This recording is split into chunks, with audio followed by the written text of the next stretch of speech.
ada asumsi-asumsi mampu nggak nih seorang Erick Thohir ketika kemudian di sekelilingnya exco-nya itu wajah-wajah lama nih Pak? Bismillah bisa. Karena gini loh, kita jangan terjebak juga pola pikir lagi. Ya.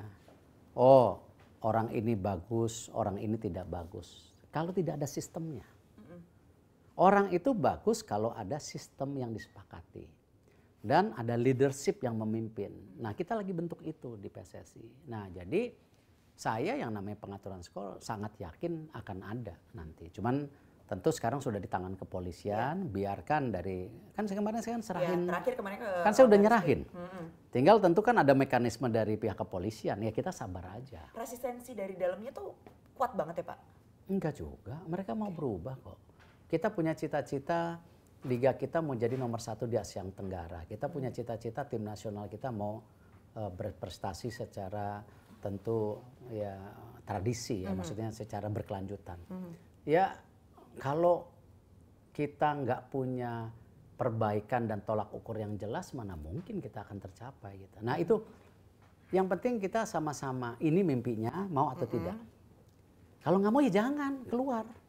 Di tengah semua tadi ya blueprint, kemudian roadmap yang disiapkan oleh seorang Erick Thohir, muncul juga nih Pak tagihan-tagihan yang datang ke Pak Erick. Ya. Terakhir dibantah nih sama Pak Iwan Bule. Katanya nominalnya nggak nyampe 100 miliar kok. Adanya tuh 30 miliar utangnya kata ke PSSI. Kok bisa ada selisih tuh Pak? Ya, saya kan kalau bicara hutang piutang, saya tidak menuduh individu. Oke. Ya, itu merupakan perbaikan sistem yang harus dilakukan. Ya. Dan nanti aja angkanya terlihat kok. Itu kita akan melakukan upaya-upaya perbaikan sistem. Kalau masalah misalnya hutang ini belum dibayar, nah itu nggak apa-apa. Tetapi yang saya ingin pastikan tidak ada korupsi di PSSI.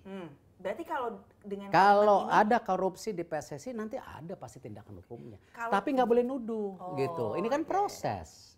Kalau emang ini karena bisnis proses, ya nggak apa-apa.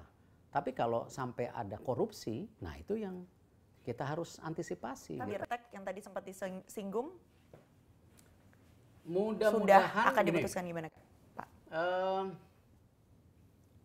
Kita sedang negosiasi. Kalau memang 1-2 minggu ini bisa selesai, ya kontrak sementara ini hanya beberapa bulan dulu. Karena ini saya ingin fokuskan untuk membantu persiapan U17.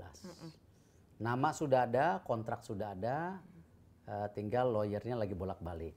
Kalau nanti sudah tanda tangan saya umumkan, tapi untuk periode 4 bulan dulu.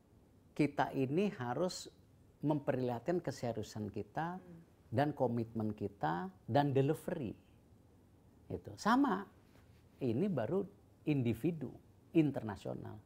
Ya yang pasti pernah memegang tim usia muda Jerman, gitu. Dan juga pernah menjadi pimpinan kepelatihan di Jerman. Saya rasa itu yang kita nilai karena mereka akan membantu juga mengenai kepelatihan dan juga transisi pemain muda masa depan gitu. Training center menjadi satu hal yang penting. Kita lihat kemarin ada tagihan lagi-lagi 1,9 miliar Pak. Training center di luar. Jadi yang tagihan kemarin itu training camp. Di mana ketika tim kita dikirim ke sebuah negara, rupanya belum dibayar. Tapi bukan masa periode saya. Ya kita harus bayar. Karena kenapa? Ya jangan juga kita mempermalukan nama PSSI. Tapi juga nggak bisa bilang, oh ini korupsi, enggak gitu. Ini yang mesti dibedakan. Selama ada tagihan, jelas berarti bukan ada aneh-aneh. Jadi training center adalah keharusan ketika kita mau tim nasional kita punya tentu jangka panjang gitu kan. Nah training center di mana? Ya kemarin sudah diputuskan di IKN. Alhamdulillah kemarin kita sudah dapat approval, tanda tangan dari FIFA. Bahwa FIFA akan membantu pendanaan training center sebesar 5,6 juta.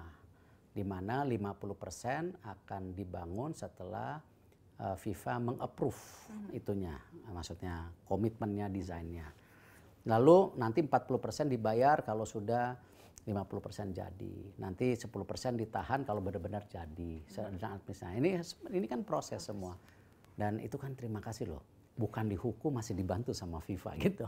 Terlepas dari rumor-rumor yang ada, percayalah, saya ini di sepak bola adalah jiwa saya juga. Ya, saya bukan orang baru di sepak bola.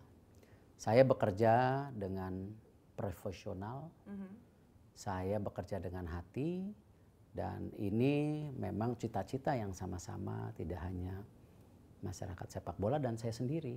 Okay. Kapan lagi kita punya tim sepak bola yang menangan? Kapan lagi kita punya sepak bola yang bersih? Kapan lagi kita punya sistem kompetisi yang baik?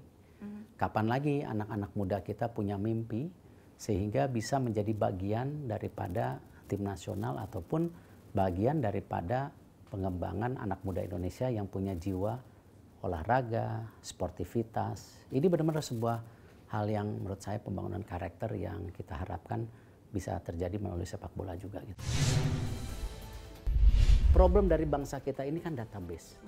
Yang terpencar-pencar akhirnya kita tidak tahu mana segmentase yang punya uang sekian dengan tentu kebutuhan sekian. Nah, ini yang kita sinkronkan.